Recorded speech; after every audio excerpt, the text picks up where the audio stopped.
Hi everyone, welcome to my YouTube channel Daily Tutorials, where I provide you with daily tech tips and helpful guides. In this tutorial, I'm going to show you how you can enroll for an online banking account in BDO Unibank. First, make sure you have a good internet connection and it's working properly. Then go ahead and open up a web browser. On the search bar, type in bdo.com.ph and then press enter. Now once you land on this page, click on the option that says online banking login right here, and then click on Enroll Now, which is right here.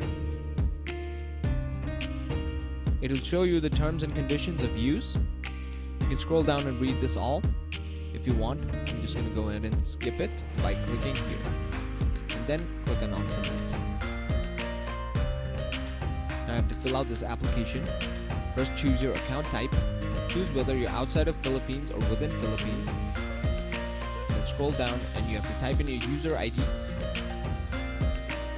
and create a password. Confirm the password. Type in your phone number here, your email address here, and then type this letters here to get verified. And then lastly, click on Submit. Once you click on Submit, you should be directed to another page where they'll further guide you on how you can enroll for an online banking account in BDO Unibank. Make sure to follow all the steps carefully and you should be able to successfully enroll for an account. And that is it. Thank you very much for watching this video. Be sure to leave a like, share this video, and subscribe to our channel for more helpful guides just like this.